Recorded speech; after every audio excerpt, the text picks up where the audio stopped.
We are very lucky to have with us live in the studios this morning Archbishop Elias Chacour. Archbishop Elias Chacour is with the Melkite Greek Catholic Church in Galilee. He is founder of the Mar Elias Educational Institutions, which are open to Jewish, Muslim, Christian, and Druze children. He has been nominated 3 times for the Nobel Peace Prize and is the author of 3 books: Blood Brothers, the dramatic story of a Palestinian Christian working for peace in Israel; We Belong to the Land, the story of a Palestinian-Israeli who lives for peace and reconciliation; and Faith Beyond Despair, Building Hope in the Holy Land. Archbishop, thank you very much for coming in and spending time with us this morning. Thank you. I'm very pleased to be with you this morning. So tell us about, when did you become a Christian? Were you born that way, baptized that way? That's a very good question. You know, I'm a Palestinian-Arab-Christian, but thank God I was not born Christian. I was born a babe. And then after that, I was baptized. When I became Christian, it's a very tricky thing. It's not long ago.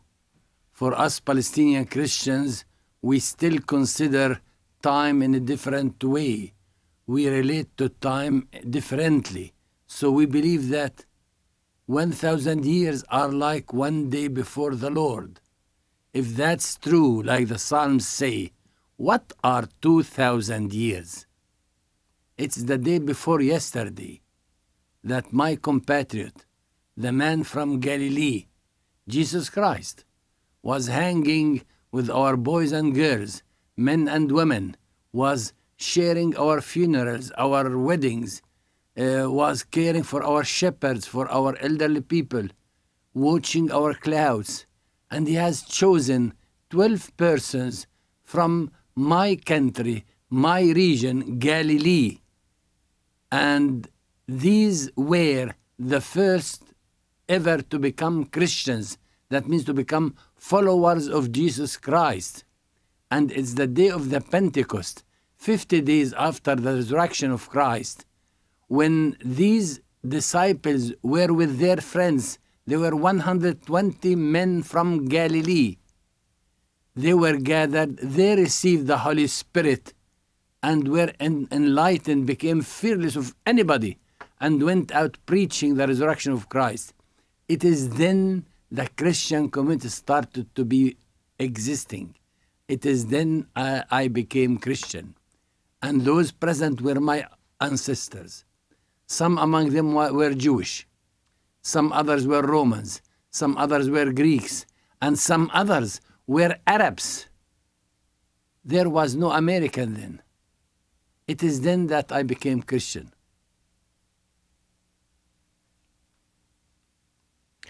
And as a young Palestinian, your family suffered, was persecuted and forced out of where you lived. How did that shape your views on both becoming a Christian as well as just the situation there in Palestine, Israel? It is still continuing to shape my present time, my life, because the experience of being at home and suddenly evicted and ethnically cleansed out like hundreds of thousands of Palestinians have marked my life so deeply that I still am obsessed with what happened and wondering why did we suddenly become enemies, Palestinians and Jews, when in fact we were living together for centuries and centuries.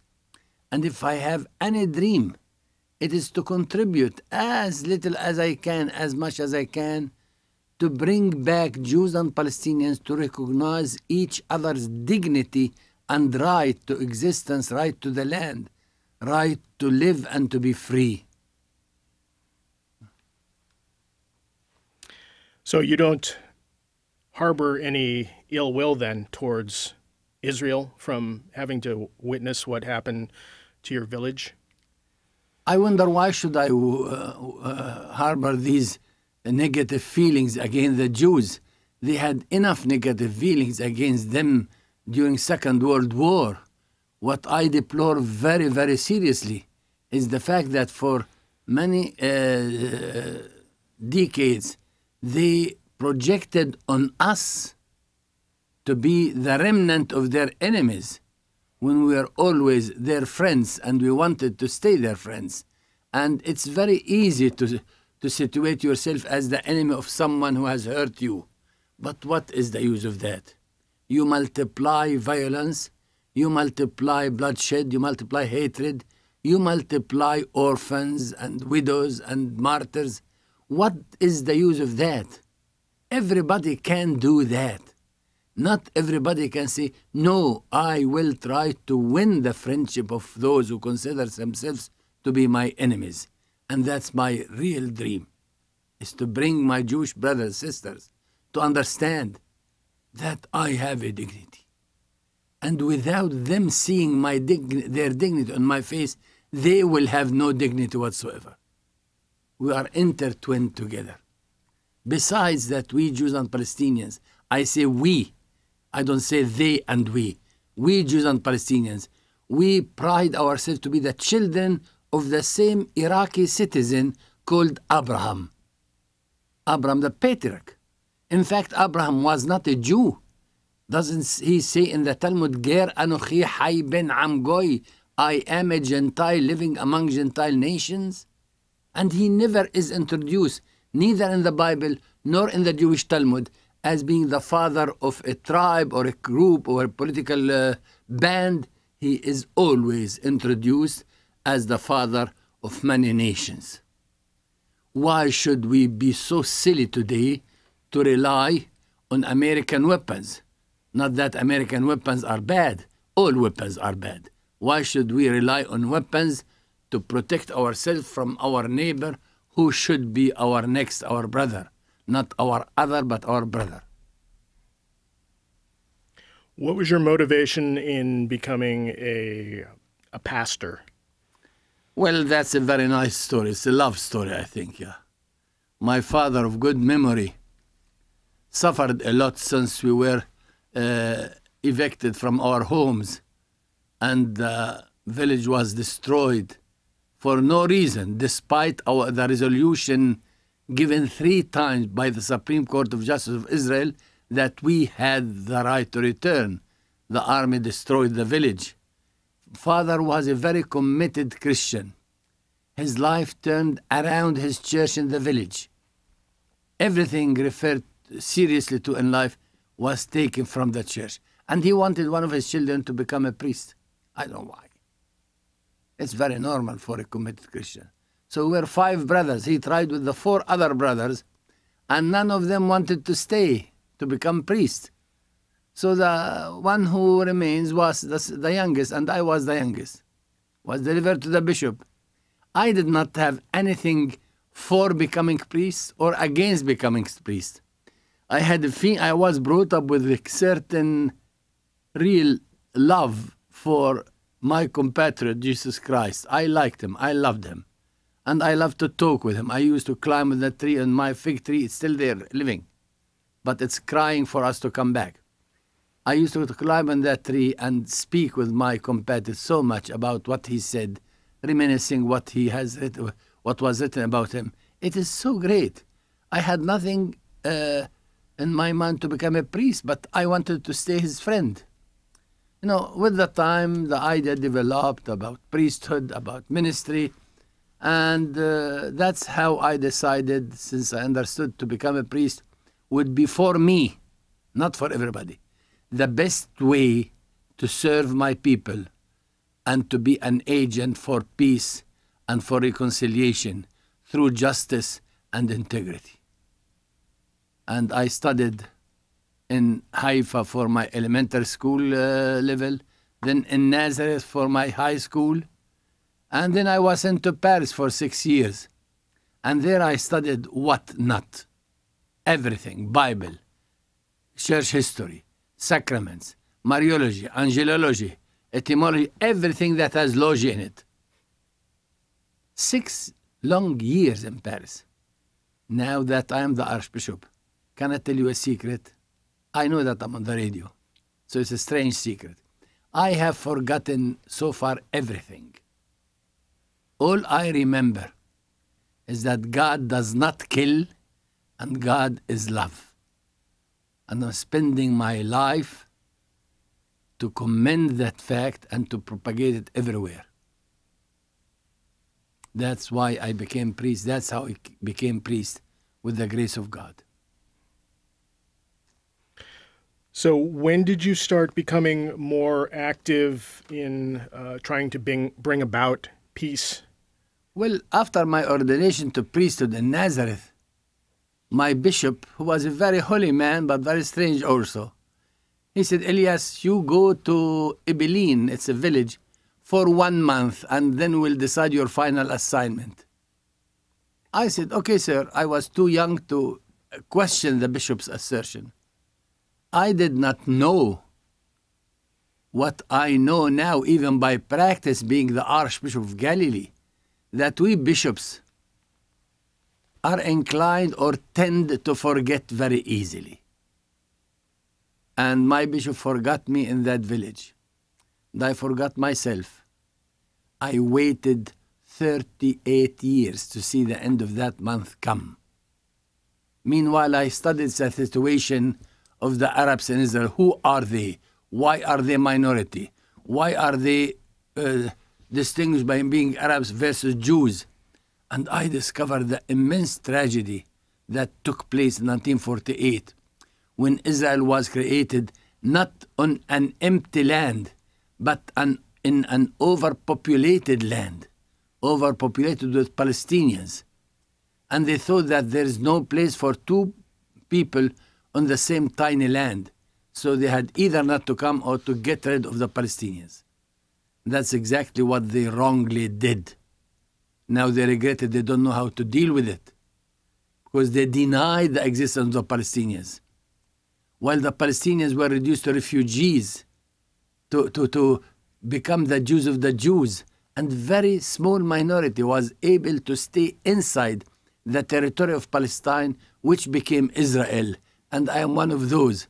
We are now around 1 million, 500,000 Palestinian Arabs, citizens of Israel.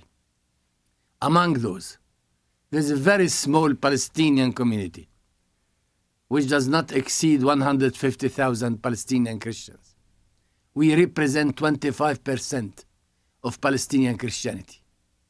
The rest, 75%, were reduced to refugees, to deportees, to people dispersed all over the world.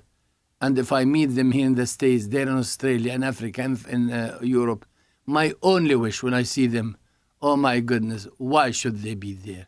Why should they not come back to their holy land and to continue being the compatriot of Jesus Christ? One regularly reads in the responses to articles in our corporate media about the situation in Palestine and Israel that the Christians in Palestine and Israel are being persecuted. What's the truth to that? Well, here we have to distinguish between who are the Christians of Palestine and where are they. If you're speaking about the occupied territories, it is a very, very unbearable situation where the Christians are like the Muslims, living under very severe occupation. Their towns like Bethlehem, Beit Sahur, Beit Jala, Hebron, Jericho, Nablus, and so on became a huge, huge prison. Jobless, very difficult to go to university. Their human rights are not respected. It's not a human situation there. And the Christians in Bethlehem, for example, have gone. They're no more there. 25 years ago, there was 60% of the inhabitants were Christians. Now the city of Bethlehem, the city of Jesus Christ, does not have more than 9 to 10%. The situation is very different inside Israel. That means in my diocese, in the Galilee region. We had very tough time when Israel was created.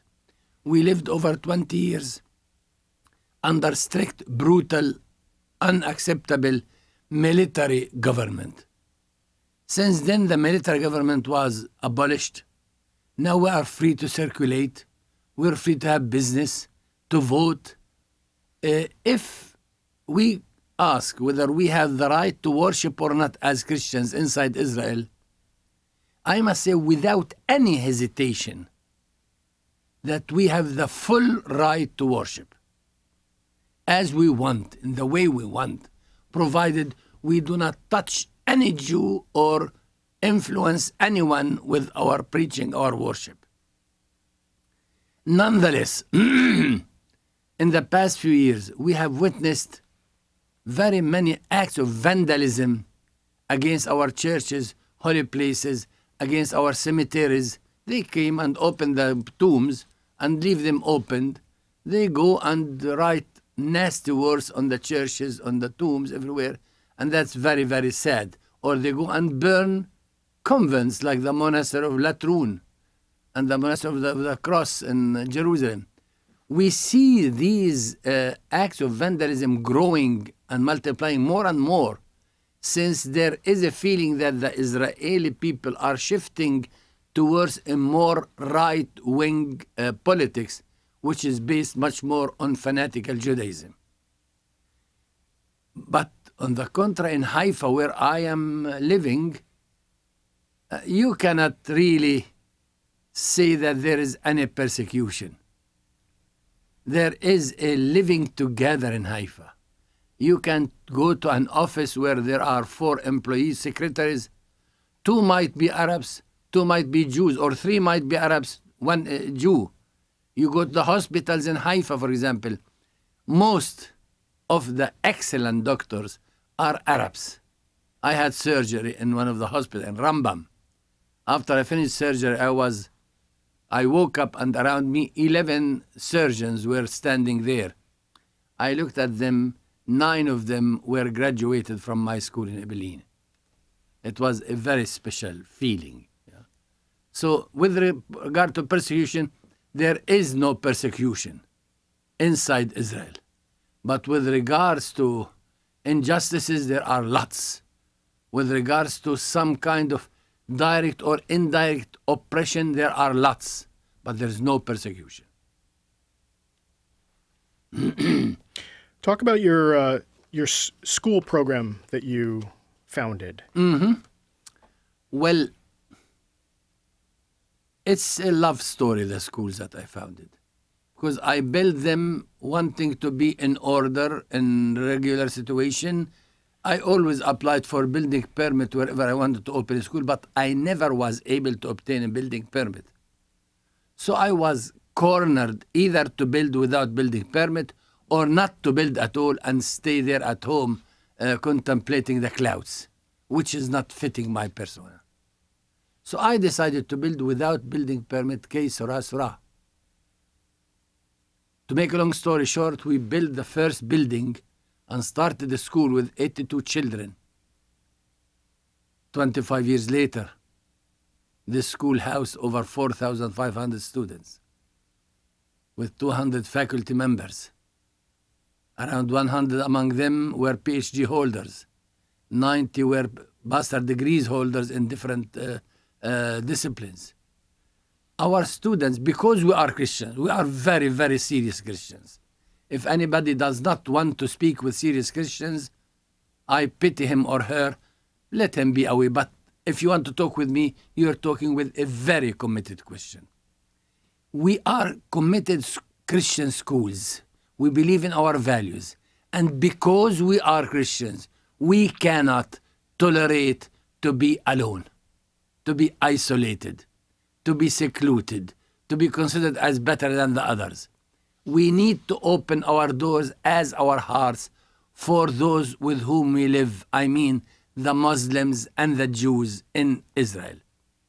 The Muslims did not wait to come. We don't invite them to join us as if they were guests and we are hosts. We invite them to come and join with us, to be with us partners in the business. And they did not wait to come. Now our schools have almost 50 to 60% Muslim boys and girls, most beautiful boys and girls, generous, ambitious, sweet. They are great people. And thus we can build real friendship between the Muslim kids and the Christian kids for the future. We did not stop there. My dream was always oriented towards having Jewish kids with us. And in the year 2000, we have the first Jewish group. 82 children came to the school to study with us. I tell you a story that should not be told on radio. As soon as the kids arrived, I was scared. After all, I am an adult, corrupted with prejudices, with preconceived ideas. How can that be to put 10 Jewish kids with 30 Palestinian kids? They cannot be equal. The Palestinian kids would tear them into pieces. I was so frightened. I'm an adult, corrupted like everybody else. I told them, stay boys, outside. I ordered 4 buses, loaded them with children, and sent them for the whole day to be in the fresh air on Mount Carmel. When they came back at 4 o'clock in the evening, believe me, I have no interest to lie. When they came out from the bus in the afternoon, I imagined, I felt that they have forgotten that they are Jewish and Palestinians. They discovered that they were just kids, and I was the mind-corrupted person as an adult. I hope you will not be corrupted as I was. I had to convert. Just kids. And then I started to believe strongly, if we place 4 children around a table, 1 Jew, 1 Palestinian Arab, 1 Palestinian Muslim, 1 Druze, and they would face the same thing, study the same thing, discover the same realities, and face the same problems, solve them. My goodness, aren't those the future citizens who will have to build peace together?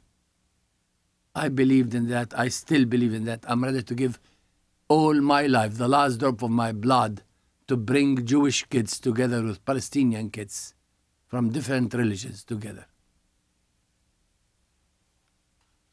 One of the ideas that is regularly repeated via our corporate media here in the U.S. is that Jews and Palestinians and Arabs have been fighting each other for centuries, and that this situation will never be resolved. I wonder why you Americans have such a bad memory.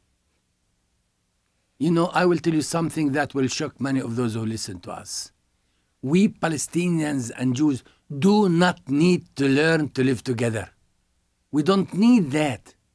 All we need is to remember how we used to live together, side by side, sharing everything for centuries and centuries and centuries. And unless the Israeli Jews and the Palestinian Arabs would agree to put into parentheses the last 67 years of the existence of Israel and consider them as an exception that confirms the rule, Israel will have no chance to survive, as well as the Palestinians will have no chance to survive. We need to go back into the future, to the past, when we used to live together. It's not true that we were fighting together. Yeah. So do you believe then that the ideal solution in the end is going to be a single-state rule for Palestine-Israel? No, I don't believe that. In fact, I'm confused. I don't know what to believe, my dear friend. I know what I wish. I wish really that anything be sacrificed in order to reach a situation where there is no more refugees out of the existence of Israel, and there is no more strong piling of weapons of mass and not mass destruction. Israel becomes like a weapon store in every corner, and that will ultimately be used against itself. Israel has its own monster in their hands, under their control, if they can control it. It is extremely important that we find a more serious attention, not to peace, shalom, shalom, shalom, but to justice and integrity in order to reach peace. Without justice and integrity, we can never reach peace. But with only being obsessed with justice, like the Palestinians have been, it is impossible that they reach peace. And they will lose the justice as well. I'm happy to say that only 2 weeks ago, I was invited by 2 presidents. The President of the State of Israel, Shimon Peres, to receive his best wishes for Christmas and the New Year on behalf of the Christians. That was at 10 in the morning. I left his residence at 12 and drove to Ramallah, where I was invited by the Palestinian President, Mr. Abbas, Abu Mazen, for lunch. And the speech that these 2 old people, old men, Peres and Abbas, gave in front of my presence could be a beautiful sermon in the church about their strong faith. They believe in peace and injustice for the other as well as for themselves. I'm very edified. Times are changing, but are we accepting to change with time? This is the question that I pose to every American with much, much love and respect. Are we ready to question our assertions from the past? How much did it take the Western world to change their mind, and it's not yet finished, about the dirty Jew, sorry to say that, or the nasty Jew? Did the Jews need to sacrifice 6 million Jews in order to be looked at as human beings? Is that what we want for Israel and for the Palestinians? And you can never want anything for the Jews, excluding the same thing for the Palestinians. Take the side of the Jews. Please be with them. They need your friendship. Even if they are fanatical Jews, they need your friendship more than ever before. Stay on their side. But why should that also mean to become one-sided for them against the other? And if you have read my books or any books, there are so many books about the Palestinians. If you have been in touch with Palestinians and you felt the tragedy of their story, the reality of their suffering, the rightness of their cause, and you decided to be on our side with Palestinians, thank you. Why not? Be on our side. For once you'll be on the right side, right? But mind you, if being on our side would mean that you become one-sided for us against the Jews, which is translated everything we do as individuals and as a nation called Palestinians, Palestine, if you accept everything we do, even the bad things that some of our brothers do, if that is your help to us, please, we do not need your friendship in that case. Simply because we feel what we need today, Jews and Palestinians, is a common friend, not a common enemy. Thank you. Very good. Well, I want to thank you very much for coming and spending time with us this morning. Thank you. Thank you for listening also to me. I hope those who listened, even if there are the millions, they will take the time to come and visit us in Galilee. We'll be most honored to welcome you.